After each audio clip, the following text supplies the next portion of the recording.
prediction with the hashtag SmartPowers MPL S11. One lucky commenter who guesses correctly will win a redeemable in-game code. Remember, keep an eye out for the poll. You all saw the lineup. You all know who it is. This is game one in a best of 5.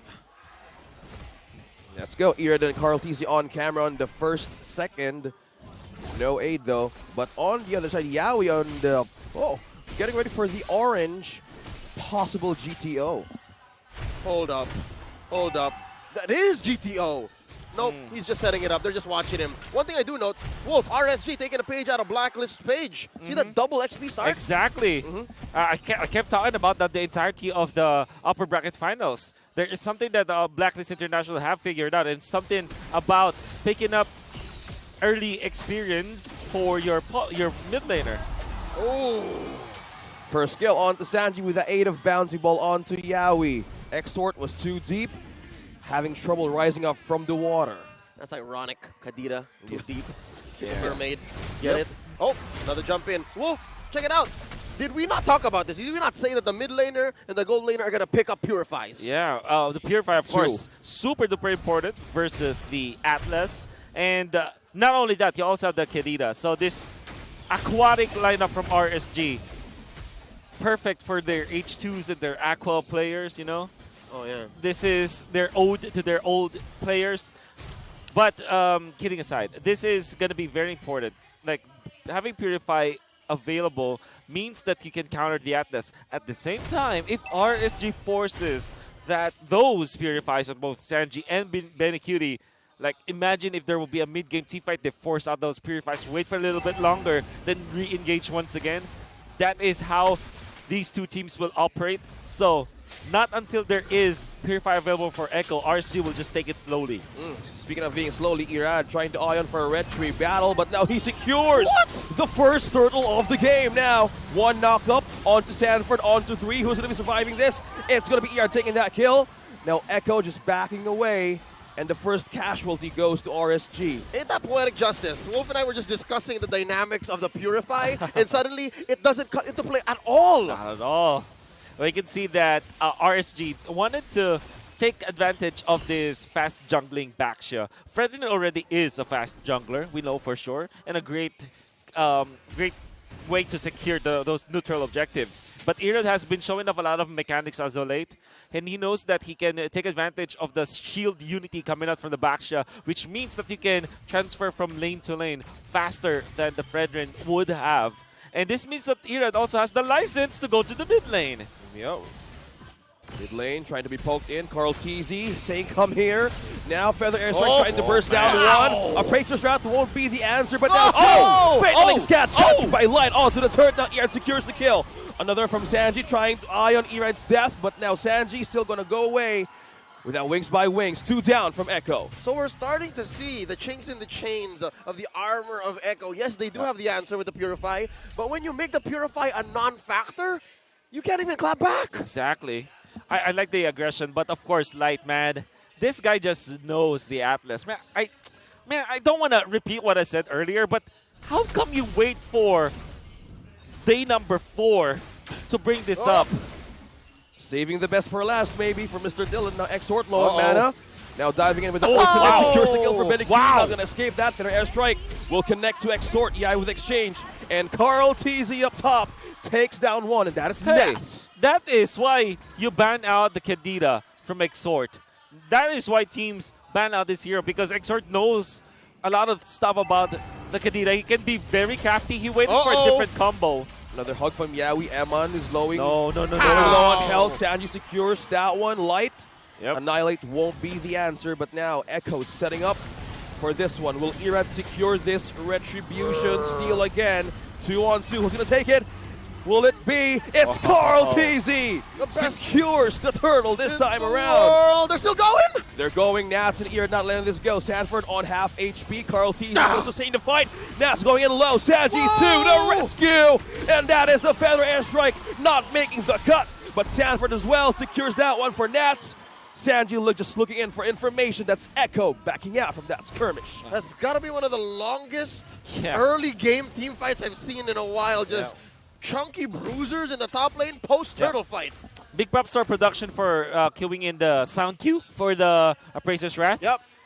It sounded like something like a grunt. That was You them. heard that? That was Yeah. definitely them. That was definitely production, but yeah. Uh-oh. Exort. Oh, wow. We have See that guy? Synchrovision trying to catch him in, but Exort is so slippery. Man. Yeah, Wolf, you were about to get into those out of the ordinary combos that Exort knows. He does. I mean, he's very crafty. He typically you have a one chain of combos with the Kadita. You go in with the dash, you petrify, knock up, ultimate. But sometimes Exort, like in that moment, you would know that he will not have a knock up anymore, but he did out of nowhere. Then he utilized the retraction of the waves from the Rav waves after the first ultimate usage. Then he uses that to kill people. Still, man, Exort just knows Kadita more than anyone else. You could have sworn his Kadita had like 6 buttons. Yeah, I'm sure. In a custom setting up your UI, yeah, could be. Just for the young Dexter Martinez. Yeah, that's right. Oh, You know, lane in the mid lane. footsies between On the the death push. jungler and the XP laner. Interesting angle that Light found about a minute ago. I think this is an amazing adjustment from RSG. The fact that they can take these engagements, but they choose not to. Yeah, it was a possible steal from the Fatal Links from that point. It was just a pixel he can pull in the mid lane. Yeah. Oh, Yawi. hop. Being cancelled out by Irad. Carl TZ. Stop poking the Lord. Oh, what? It's a reset. It's a reset for this objective. Now Light is trying to look for an angle. Yawi's getting prepared for that jump. Gonna miss. But Irad, though, who's gonna take this turret? It's gonna be Carl TZ securing this one again. Benikuta taking down that turret. Now it's gonna be 3 against 3. Now with the stun. Fatal Links catching 2. Feather airstrike. Now magic damage. Will it suffice? Irad now trying to escape the wrath of Benikuta, but no, with the TP's coming in, and that is a kill for Benikuta, and that's an objective stolen by Echo. 2 for 1, plus a turtle on the way out. Echo now 3K ahead. And then they get a turret in the middle, one of the most important ones. Benikuta about to steal this purple buff, which this is a pipe dream for Harith in at the gold lane. He loves it. He loves it. Benikuta, it's Christmas for Echo after taking all of those important kills and that neutral objective. Now they take away an important buff. Gonna be leading by a lot. In the next 2 minutes, Echo is on a different power level compared to RSG. And even if we're talking about just the items, interestingly, an early Bloodlust Axe for Sanford. And this is an item that you typically get when you're a damage-dealing kind of explainer or damage-dealing Lapu-Lapu. Be wary if you're RSG. Sanford is gonna pack up a punch. Yeah, knockups from the bravest fighter. They engage the start, but now Echo is just letting this go. First turret that RSG destroyed is down bottom. Now they're gonna eye on for a push from top to mid. Ooh. So far, the map is blue, and RSG unable to find the success that they have in the opening minutes of this game 1. I wonder, is there a mid-game or like a late-game power spike that RSG is looking for, or is that just a clutch play? I think it's not about the mid-game or the late game. All parts of the game, they will have a power spike, but it is dependent on a window. So it's not about a game phase kind of power spike. It's a window power spike. So they have to make it for them. Exactly. And that window simply is not having the Purify on both Sanji and Benikuta. Whenever they find that opening, if they make that window happen, right, that will be the way for them to come back from this game. First Lord of the game. Will the overload strategy work? Well, RSG. at this point, I'm pretty sure RSG knows that both Sanji and Benny have their Purifies. So, what is it? Exort or Light? Who's going to pop it first? Carl going to be pulling this Lord over to Echo's side of the map. Irad can only watch. It's interesting how these players aren't even hiding in the bushes. Like, they know that this is a clearly a Lord dance. honest to goodness. Yeah. And they just don't care. And they're just waiting for the right moment. Just purely mastery on Echo and RSG. Oh, Sanford. 40.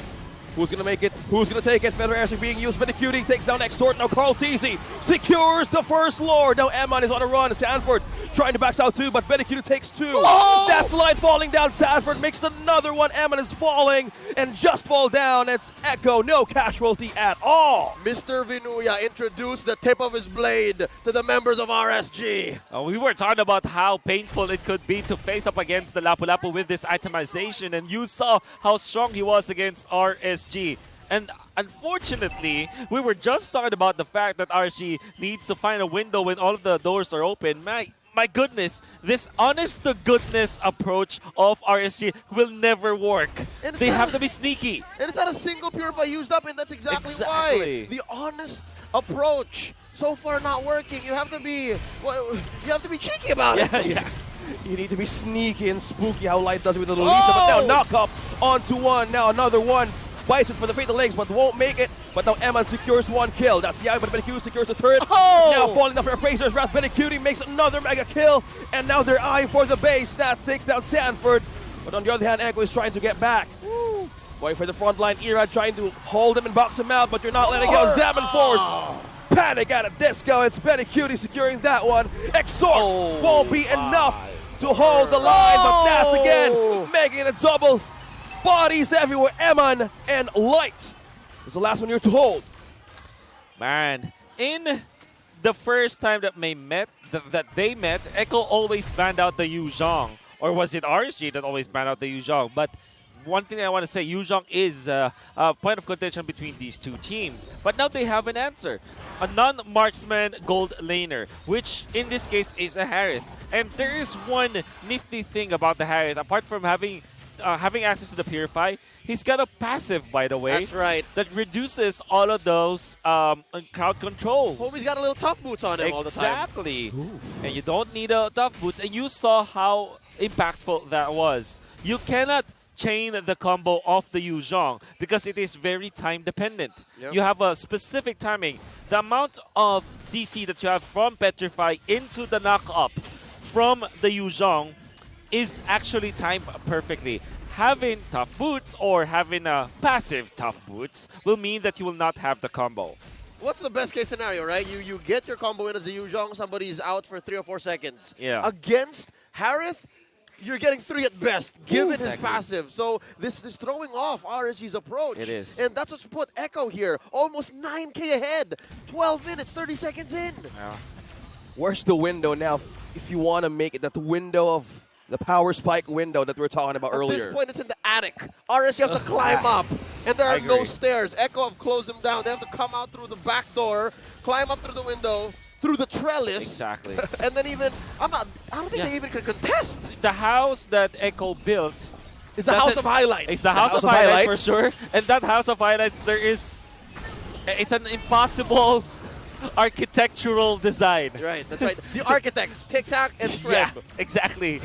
It's not great for people to live in, but it's great for Echo to live in. Great for winning world championships. Exactly. Yeah, look at that. 4 of them Yeah. on top of the house. House of Highlights, the Prodigies, the TZs and TPs. Oh, here we go. Exort going 1v1 with Yaoi. This is Oh, look at that. dangerous. He's just bouncing no! in. That is the hug. And Sanji finishes the job with a feathered airstrike. And it took 2 bouncing balls to force him out. Yaoi missed his old teammate too much. Oh, yes, just saying hi. 4-man defense here for RSG. 2 sustaining here's, but Yaoi here trying to pull them out. But the Lord is eyeing on the base. That's going low. Benny is on God mode. Now base is on half HP, and Echo taking down the base, securing the first point of the game. We're starting it hot with the world champions drawing first blood. And it's a classic for Benny Cutie. He's one of those players in the gold lane who's known to pull up something that's different. When we criticized him during season, it was season 10. Yep. Or no, it